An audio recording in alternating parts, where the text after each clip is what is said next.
Saudara-saudari, salam jumpa kembali. Tuhan memberkati kita semua.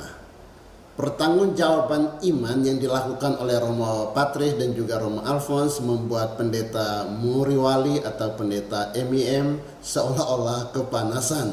Ia sampai membuat video bahwa Romo-Romo Katolik seperti Romo Patris dan Romo Alphonse beraninya hanya bisa menyerang Protestan, membidatkan Protestan, mensesatkan Protestan, dan tidak berani, penakut untuk berdebat dengan Islam. Saya dan Romo Patris tertawa saja melihat video ini. Saudara-saudari, saya sempat melihat cuplikan video pendeta MIM berdebat dengan Islam dan membuat saya tertawa, tetapi ya rasa kasihan juga. Mari kita lihat cuplikannya. Penginjilan ya oleh murid-murid kan begitu kan. Dan itu penginjilan itu bisa dikerjakan oleh semua orang. Maka saya kasih contoh jelas tadi. Bisa saja misalnya saya atau orang Kristen pergi memberitakan Injil lalu dikasih racun, bisa Tuhan pimpin, tidak tidak mati, bisa juga. Coba dicek bunyi ayatnya, anda coba dibaca dulu. Pernyataan saya ini sudah mengindikasikan itu untuk semua orang percaya, jadi tidak usah dibantah lagi. Betul, ya? Semua orang percaya, betul. Iya, betul. Berarti semua orang yang percaya kalau minum racun nggak mati. Tapi konteksnya penginjilan itu yang anda tidak tahu. Loh, konteks penginjilan. Coba dibaca lagi. Nah, apa ayatnya, Pak? Bunyi ayatnya coba. Tidak, baca. Konteksnya penginjilan. Loh, nggak usah menghindar. Coba dibuka. Tidak usah, saya loh, ya. Tidak usah. Loh, jadi nggak usah sih. Tidak, gini, konteksnya penginjilan. Pergilah ke beritakan Injil ke segala makhluk kan? Loh iya. Ke segala makhluk. Terus? Jelas konteks penginjilan. Jadi siapa? Terus. Ya, terus. Jadi siapapun orang Kristen yang memberitakan Injil, tidak peduli dia orang siapa. Mana ada yang memberitakan Injil? Sebentar dulu. Terus tanda-tanda ini menyertai orang yang percaya. Ya sudah itu. Bukan yang percaya memberitakan Injil, enggak. Itulah ngawurnya Anda. Loh ya. Pemberitaan Injil. Coba dibaca lengkap lagi. Tak. Loh.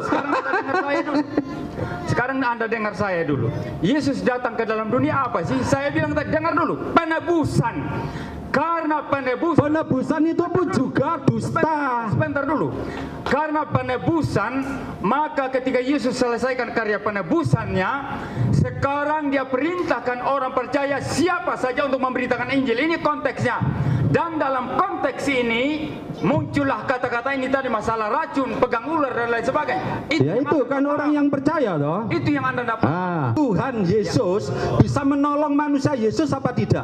Bisa, tetapi tidak dipakai. Kenapa? Karena kemanusiaannya harus murni bekerja. Terus kenapa malaikat memberi kekuatan Yesus? Yesus kan punya sifat kekuatan sendiri.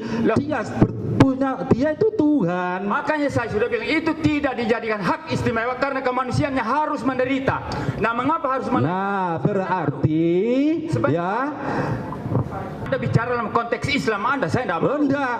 Saya tidak sebentar. mau. Gini loh. Ini gini loh. Bunyinya sebentar. Kristen bukan hafal ayat, saya sudah katakan tadi. Saya pegang seluruh prinsip Alkitab. Saya tahu Anda disuruh baca Alkitab nggak mau. Baca, dibuka. Iya, tapi bukan menghafal Alkitab. Bukan. Silakan dibaca ya. Markus pasal 16 ya, ayat 15 sampai ayat 18. Saya baca atau tidak baca, saya sudah tahu prinsipnya. Maka yang saya jelas prinsipnya. Anda itu ngawur karena nggak jujur, nggak berani baca Alkitab. Baik. Itu loh. Ini apa? Baik. Yang jujur, ayo dibaca. Baik. Sekarang gini loh ya. Kalau sebentar. Sudah, Anda nggak jujur. Kalau tidak jujur Anda itu. Kalau saya buka Alkitab sekarang. Kalau jujur, ayo buka. Baca. Ya, ayo baca. Saya sama. Ya, ayo. Penjelasan saya sama. Lalu apa? Silakan. Ayo baca, silakan. Ya, silakan dibaca. Dengar dulu, penjelasan saya sama. Dan Anda yang ngawur kalau begitu. Lah, menurut Anda ngawur. Buktinya apa? Baca apa saya ngawur itu? Saya buka ya. Saya baca ya. Ya, baca. Yang nonton dia ya. Kalau tidak saya langsung pulang. Mohon maaf audiens, silakan tenang. Nanti ada kesempatan sendiri. Ayo dibaca. Ini loh, Anda undang saya kan mau diskusi sama Ustadz Mat. Iya, udah dibaca biar waktunya nggak habis. Ya, ayo dibaca biar waktunya nggak habis. Netizen yang telah melihat video perdebatan pendeta MIM dengan Muslim dalam perdebatan itu bisa memberi penilaian sendiri. Tetapi saya hanya mau mengatakan beberapa hal ini. Pertama, apa yang didapat oleh pendeta MIM dengan debat itu? Apakah supaya umat Islam ramai-ramai pindah kepada Kristen Protestan? Keuntungannya apa dari debat itu? Debat yang berujung emosional itu tidak ada gunanya. Yang kedua, Gereja Katolik sudah final imannya dan tidak ada gunanya lagi untuk diperdebatkan oleh agama lain. Gereja Katolik yakin teguh akan kebenaran imannya sehingga tidak ada gunanya untuk berdebat soal kebenaran iman. Jangan-jangan orang yang suka berdebat iman itu tidak yakin akan kebenaran imannya sehingga mencari pengakuan. Bisa jadi. Maka pendeta MIM salah besar kalau mengatakan bahwa para pastor Katolik takut berdebat.